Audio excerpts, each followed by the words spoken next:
knows? What evil lurks in the hearts of men? The shadow knows.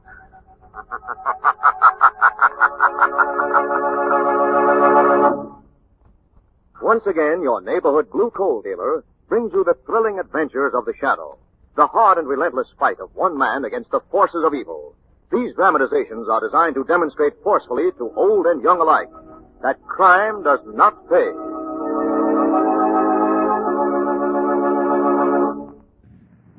Government forecasts indicate that homeowners may face another winter of shortages of all types of fuel for home heating. You're fortunate if you heat with coal because you're liable to and you're able to store fuel. Call your blue coal dealer tomorrow and place your order so we can schedule early delivery. Make sure that you order the right size for your furnace. And if you're not sure what it should be, ask your blue coal dealer. He'll be glad to inspect your heat plant and may be able to make other recommendations, too, that will help you get more heat and to burn less fuel. Tomorrow, first thing, call the nearest blue coal dealer and ask him to schedule your supply of blue coal for early delivery.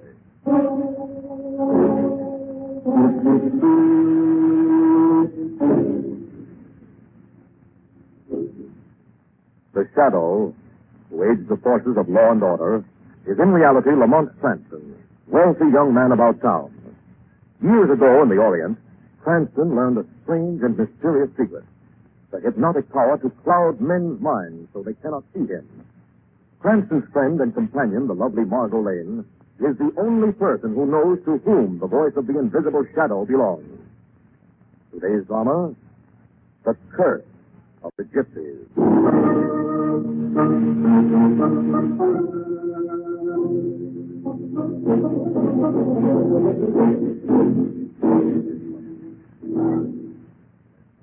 For a dozen years, the old Stanfield mansion has been locked tight.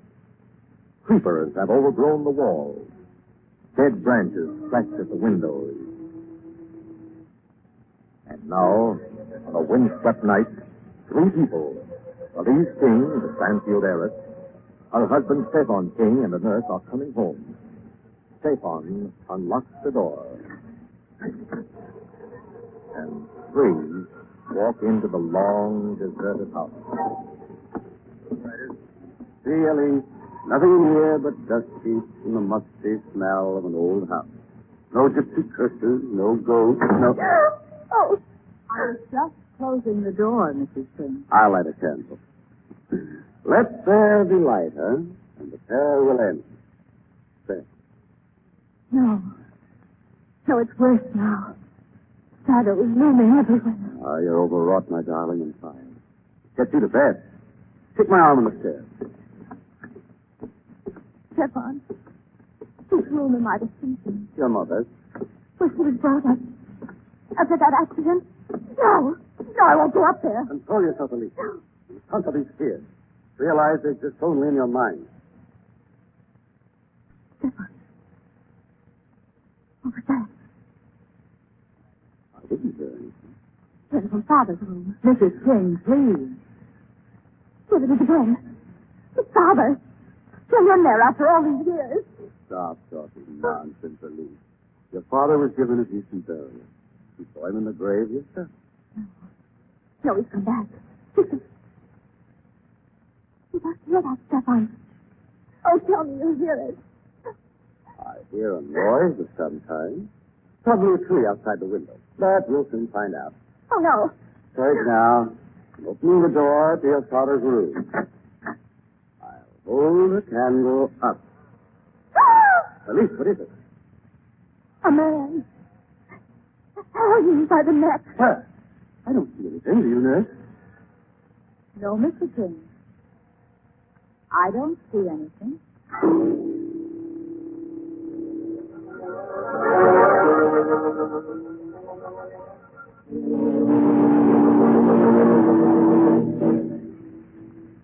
It was good of you and Miss Lane to come down so quickly, Mr. Cranston. Frankly, I'm very uneasy. So I gathered from your telegram, Mr. King. You also mentioned something about a gypsy curse. It sounds extraordinary. It's even more sinister than you think, Miss Lane. It's already accounted for the lives of two people. My wife, father, and mother. Now, I'm afraid that Elisa's life is threatened. Suppose you start at the beginning. Now, that takes us back a good many years. When George Stanfield, Elisa's father, was a young man, he fell violently in love with a gypsy girl. Eventually, he tired of her. He cast her up to marry Elisa's mother. Oh, dear, romancer and sour. Very sour, I'm afraid, Miss Lane. The gypsy girl became crazed with grief and took her own life. But not before she had put a curse on George Stanfield and his family. Curse? What was the nature of this malady? That all three of the Stanfields, father, mother, and daughter, should die by violent death, Mr. Cranston. How horrible. So far, it has worked out to the letter. Lisa's mother was killed in strange writing. And Elisa's father? Dead by hanging in this very house. Apparently suicide. Yet he had no reason for doing away with himself. He left no suicide note. See, there was another suspicious circumstance surrounding each death. The Gypsies were encamped across the hills. The Gypsies? They make their winter headquarters here each year, Miss Lane. Oh. And they're back now. In that case, it seems a little strange you brought your wife back to this environment, Mr. King. I did it deliberately on good medical advice. I wanted to prove to Elise that there was no basis for neurotic fear to develop. At least, that's what I thought for days. I see. And what's happened in the meantime? Well, the first night we arrived, she saw, or thought she saw, the body of a man hanging in her father's room. All in her mind, of course, But it wasn't all in my mind. Elise. There was somebody in that room. Alicia, please. I have proof now. I went back in that room. I forced myself to go back in. I was so sure of what I'd seen. You were very brave. Now, let me introduce our guest. Miss Lane and Mr. Cranston, my wife. How do you do? How do you do? So you found something in your father's room? Yes, Mr. Cranston. I picked this up from the floor. A brass earring. Goodness. It must have been lying there unnoticed ever since the house was locked up. I doubt it, Mr. King. It was tarnished in that time. You mean... Still brightly polished. Couldn't have been dropped there more than 4 days ago. Then somebody's been playing tricks on my wife. The Gypsies. We'll know more about that, Mrs. King, when Margaret and I visited their camp. Come on now. Well, if there isn't much hope of finding the one gypsy with the missing earring. Perhaps. Unless we get help from the gypsy fortune teller.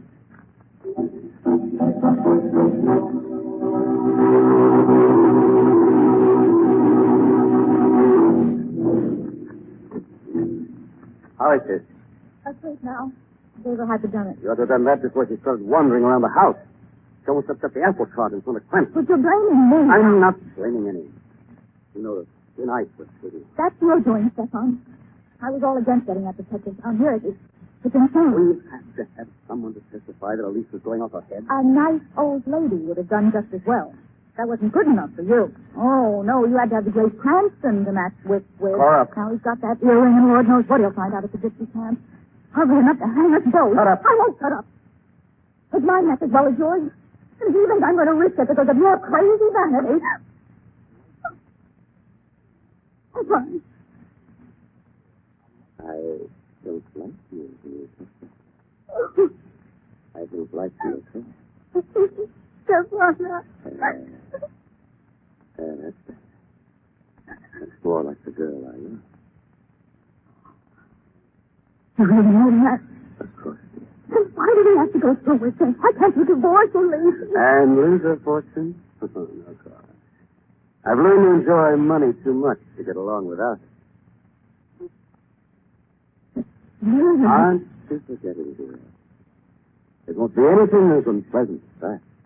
Just the suicide of a mentally deranged girl. That Cranston might have proved anything different.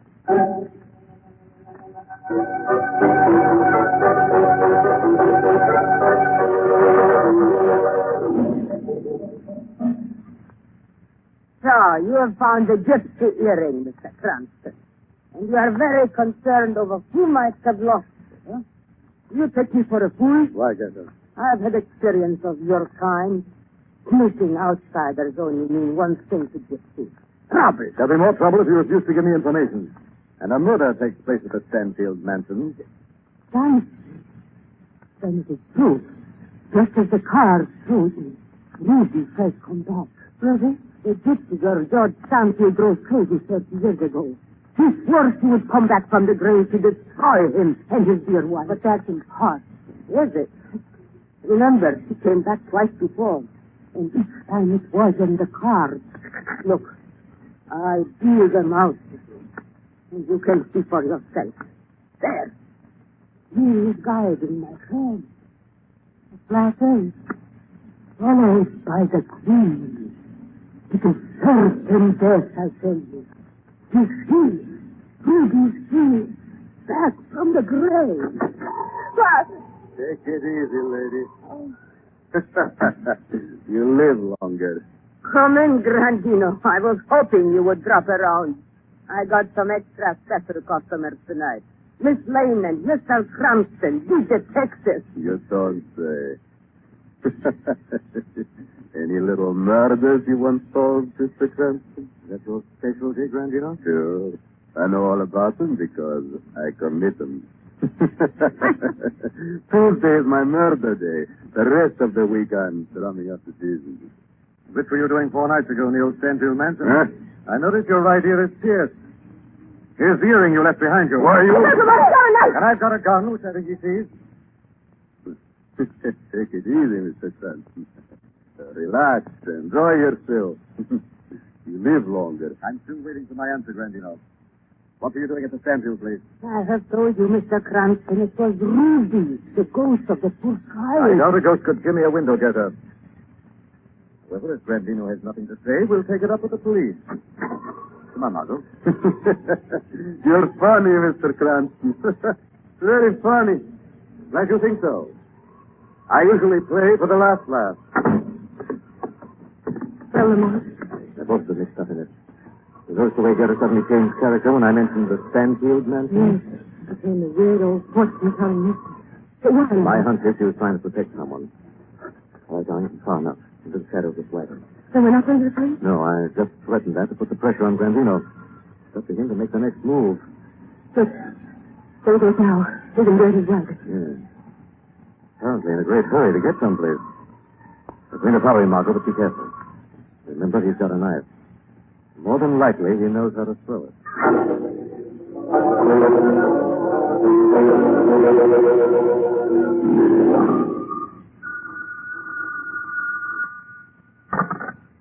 Hello?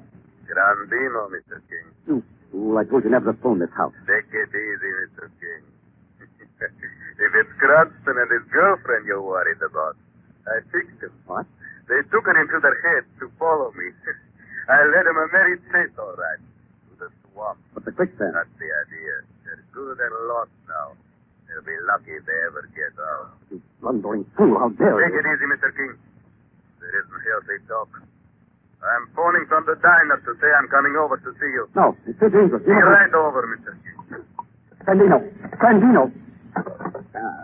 Blundering idiot, he's ruined everything. You mean Miss Lane and Cranston? If they ever get out of the swamp, they'll be too suspicious. Watch every move I make. Oh, perhaps it's all for the best. Oh, don't start that again, Cora. That's fine. Why did I ever trust anyone? So easy before. What? I won't give up now. I'll work out some other plan. I won't stop till I've wiped out every last member of the Stanfield family. And it was you who killed Elisa's father and mother. What are you talking about? What's been burning in your mind? Revenge. That's why you wanted to away with Elise, too. Laura. You don't give a rap for me. You never have. You're just using me as an accomplice. Darling, listen to me. No. It's too late now. Too late. You know too much. Stefan. That knife. You're another fool who had the medal. Stefan, you're mad. If you kill me, you'll never escape. You're wrong, Cora. It's my one way out. I've been working out a plan, you see. Thought you.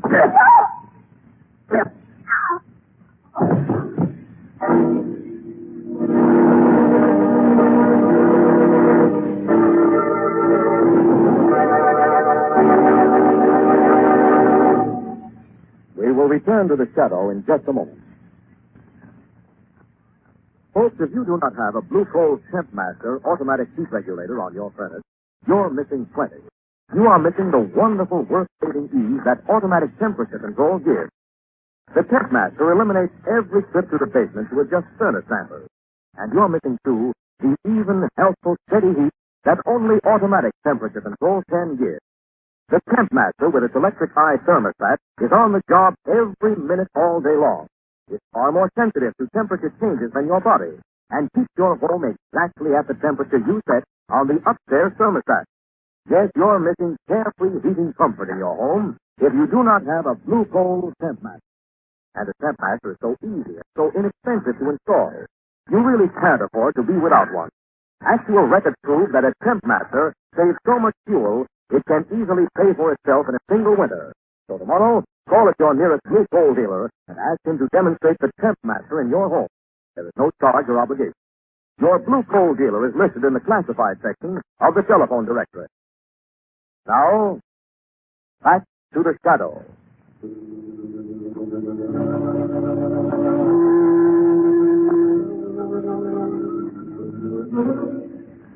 Lamont and Margot, in search of the truth about a strange gypsy curse, have extricated themselves from the swamp into which they were led by the gypsy Grandinos and are now entering the Stanfield mansion. The key? The key? I hardly expected it, Margot. My guess is he's out there keeping a tryst with Grandinos. And you think it's a connection? Almost certainly. First job is to get a lease out of this house into safety. After that, we can complete our case against the other two. Let me see. Is this her room? Yes, we'll be downstairs. Could be something holding the door. Maybe at least we'll be clear of it. I feel like it. Yeah, now we can get through. It's so dark. Just a minute. Here's a switch. Lamont. That's what was holding the door. Bodies on earth. The knife. Dino's knife by the looks of it. Look at the room all thrown up as if there's been a struggle. Sandino must have come in for a lease and the nurse died descending her. Anyway, this is gone now. It's been carried out through this open window. Yes, there's dirt on the roof. Oh, come on, Margot. All we can do is follow. I'll go first. Careful, darling. I'll give you a hand down. Here I come. We'll try the garage first, see if the car is gone. If possible. What was that? Over there, it's Mr. King. You can hurt him, Lamont. That gash on his forehead. Mr. King, you hear me? Oh, Mr. Cranston, help me. There you are. Now, what happened, Mr. King? I heard a noise. In fact, I came out here to investigate, but there was a scream from the lease's room. I ran up to the window and... I couldn't remember. A lease is gone, Mr. King. What? Oh, they've taken her. Easy, Mr. King. Margot and I are going after a lease now. Come on, darling. Forget this, Mr. Cranston. Forget this. Here now what happened. Whatever game Mr. King was playing with Grandino is backfired. Grandino must have kidnapped the lease, probably for ransom. I'll be taking her back to the gypsy camp. So, Margot, there's only one person who can tell us for sure. Gerda, the fortune teller. Gerda? Yes. She's going to get a visitor she didn't foresee in the car. The shadow.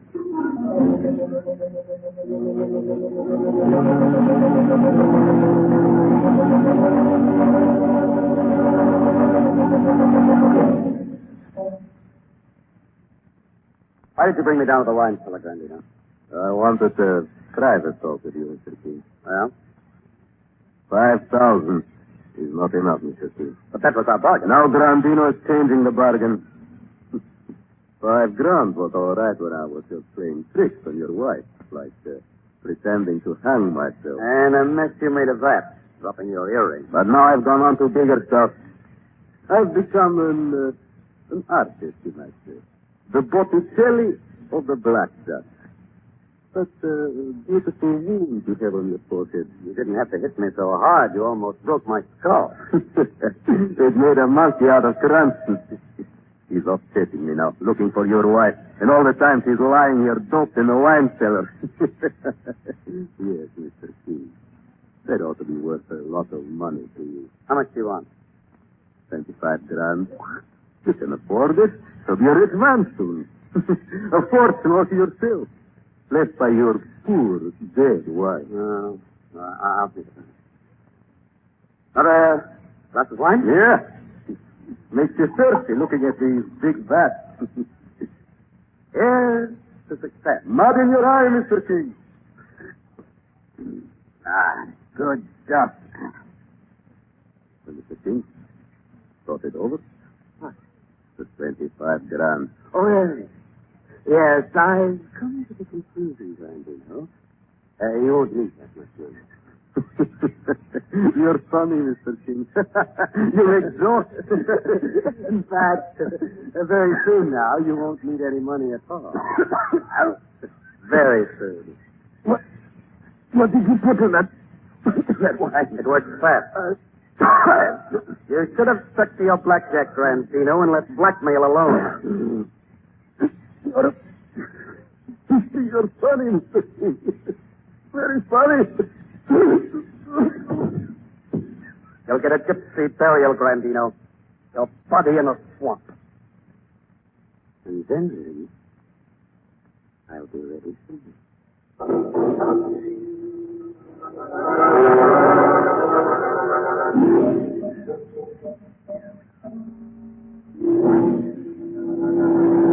What's wrong with the cards? They pay me nothing.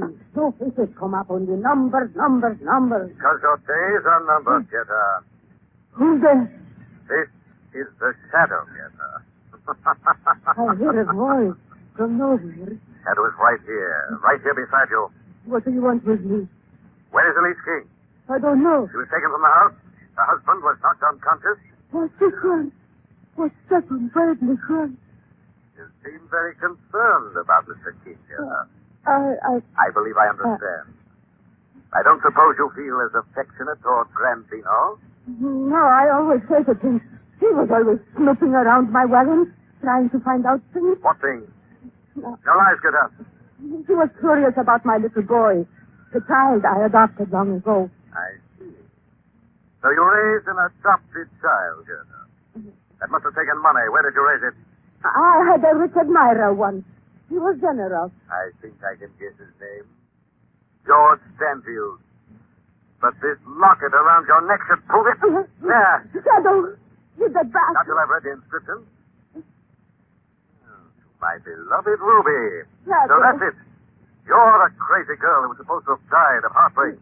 The gypsy girl who cursed the Stanfield family. No. But you lived on to take your revenge. Didn't you, Gerda? Or should I call you Ruby? Listen to me. I haven't time for that now. Your son must be stopped before he commits his last crime. You will be too late.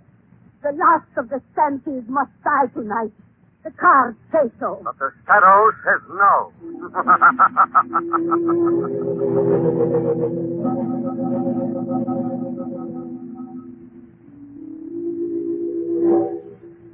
What are we doing up here, Stefan? I have a surprise for you. In the attic? Yes. I found it when I was exploring up here this afternoon. This old trunk. Do you recognize it? My wedding dress. Yes. Let me place it around your stick. Oh, no. Don't. No, you must believe. Remember how happy you were that day? So happy. Perhaps you put the dress on again. That happiness would come back. Everything that has happened since would disappear like a sad dream. Oh, if it only would. Look how prettily it fits the costume. Oh, you're so kind, Stefan. So sweet. Ah, my dear. Take my hand and step up to the altar. Up to the altar. You remember the scent of the flowers and the organ playing softly in the background? Oh, yes. Yes.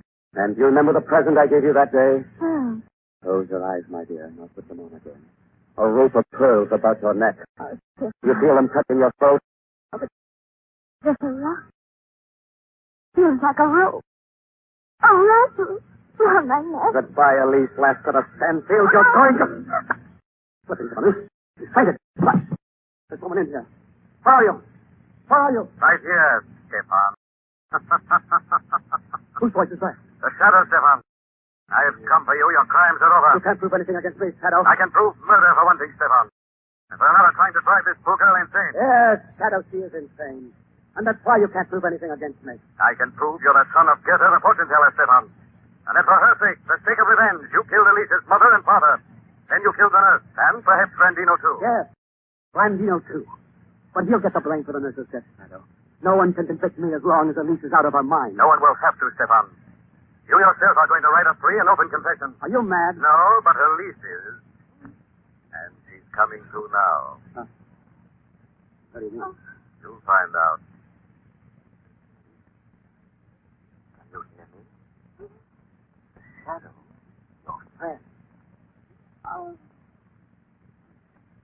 Oh, there you are. Stefan, I love. You didn't believe. I'm glad you did. Because now I can see you. I don't, Papa. You failed, Stefan, but I won't. Ready for a confession, Stefan? Don't fail from me, Stefan. You love me, remember? You're my husband. Free and open confession, Stefan. No! No, Stefan! No! I'll confess. I'll sign anything. Get her away. Alice! Alice! I had to do that. What have I done? What have I done? You barely aided justice to me. I don't understand. Perhaps that's just as well.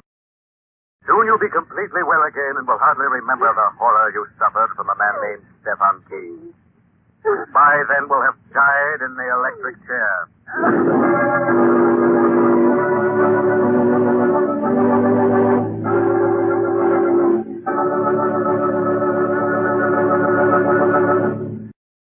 Now let me present Blue Coal's distinguished heating authority, John Bartley. Thank you, Andre Baruch, and good evening, friends. In buying shoes, you make certain that you get the right size. And in ordering coal for your furnace, size is just as important. The right size of coal will burn better, last longer, and give you more heat for less money. So if you don't know whether your heating plant ought to use chestnut, stove, or eggs, better find out.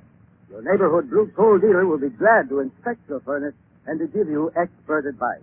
He may be able to show you other ways to get better heating, too, such as better draft control and elimination of small leaks. Yes, to really save fuel and to get better heat. Be sure that your furnace is clean, be sure that it's efficient, and be sure that you order the right size of coal. I thank you.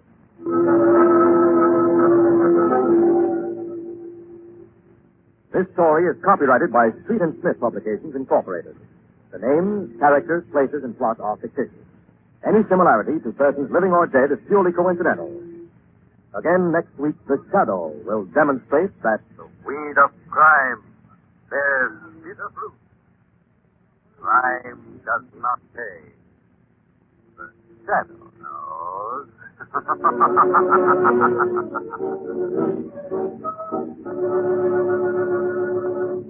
next week, same time, same station, your friendly Blue Coal dealer brings you another strange and thrilling adventure in the Shadow's daring battle against the forces of evil. The Shadow is presented by the T.L.&W. Coal Company, distributors of Blue Coal. Lamont Cranston is played by Brett Morris. Margot by Grace Matthews. Your announcer, Andre Baruch. Remember, it's Blue Coal for finest heating service. It's Blue Coal for finest modern equipment. It's Blue Coal for the best home heat money can buy.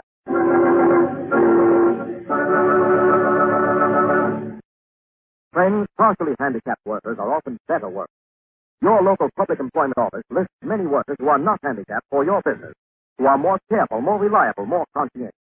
Yes, it's good business to hire the handicapped. This is